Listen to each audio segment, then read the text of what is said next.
அப்போஸ்தலனாகிய பவுல் ரோமாபுரியாருக்கு எழுதின நிருபம் 6ஆம் அதிகாரம். ஆகையால் என்ன சொல்லுவோம்? கிருபை பெருகும்படிக்கு பாவத்திலே நிலை நிற்கலாம் என்று சொல்லுவோமா? கூடாதே. பாவத்துக்கு மரித்த நாம் இனி அதிலே எப்படி பிழைப்போம்? கிறிஸ்து இயேசுவுக்குள்ளாக ஞானஸ்நானம் பெற்ற நாம் அனைவரும் அவருடைய மரணத்துக்குள்ளாக ஞானஸ்நானம் பெற்றதை அறியாமல் இருக்கிறீர்களா?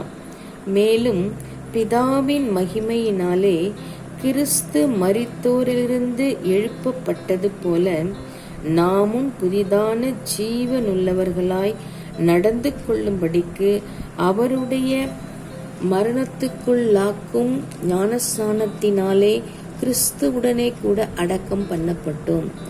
ஆதலால் அவருடைய மரணத்தின் சாயலில் நாம் இணைக்கப்பட்டவர்களானால் அவர் உயிர்த்தெழுதலின் சாயலிலும் இணைக்கப்பட்டிருப்போம். நாம் இனி பாவத்துக்கு ஊழியம் செய்யாதபடிக்கு பாவ சரீரம் ஒழிந்து போகும் பொருட்டாக நம்முடைய பழைய மனுஷன் அவரோடு கூட சிலுவையில் அறையப்பட்டதென்று அறிந்திருக்கிறோம். மரித்தவன் பாவத்துக்கு நீங்கி விடுதலையாக்கப்பட்டிருக்கிறானே. ஆகையால் கிறிஸ்துவுடனே கூட நாம் மரித்தோமானால் அவருடனே கூட பிழைத்தும் இருப்போம் என்று நம்புகிறோம். மரித்தோரிலிருந்து எழுந்த கிறிஸ்து இனி மரிப்பதில்லை என்று அறிந்திருக்கிறோம். மரணம் இனி அவரை ஆண்டு கொள்வதில்லை. அவர் மரித்தது பாவத்திற்கென்று ஒரே தரம் மரித்தார். அவர் பிழைத்திருக்கிறது தேவனுக்கென்று பிழைத்திருக்கிறார்.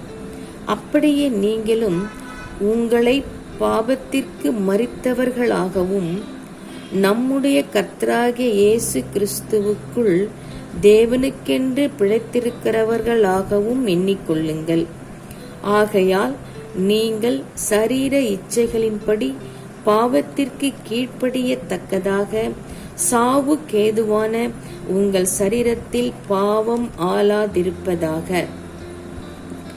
நீங்கள் உங்கள் அவயவங்களை அநீதியின் ஆயுதங்களாக பாவத்திற்கு ஒப்புக்கொடாமல் உங்களை மரித்தோரிலிருந்து பிழைத்திருக்கிறவர்களாக தேவனுக்கு ஒப்புக்கொடுத்து உங்கள் அவயவங்களை நீதிக்குரிய ஆயுதங்களாக தேவனுக்கு ஒப்புக்கொடுங்கள். நீங்கள் நியாய பிரமாணத்திற்கு கீழ்ப்பட்டிராமல் கிருபைக்கு கீழ்ப்பட்டிருக்கிறபடியால் பாவம் உங்களை மேற்கொள்ள மாட்டாது. இதனால் என்ன? நாம் நியாய பிரமாணத்திற்கு கீழ்ப்பட்டிராமல் கிருபைக்கு கீழ்ப்பட்டிருக்கிறபடியால் பாவம் செய்யலாமா? கூடாதே.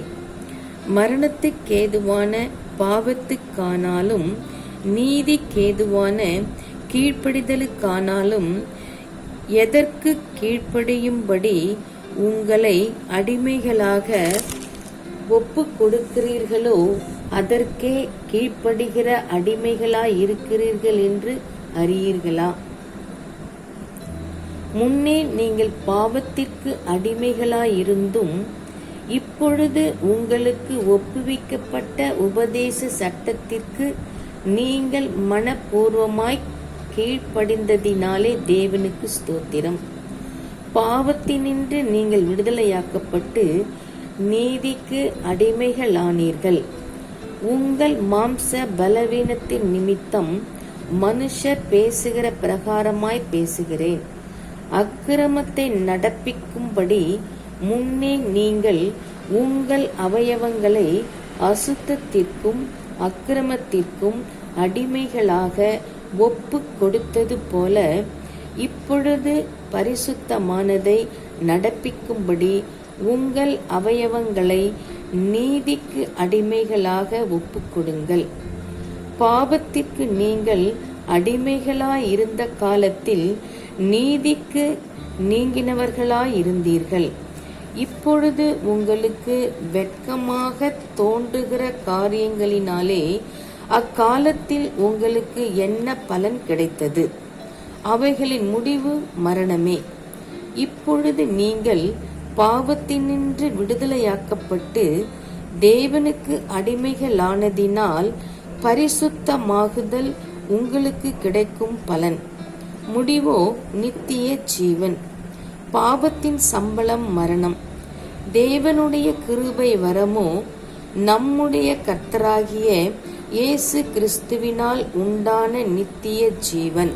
ஆமேன்.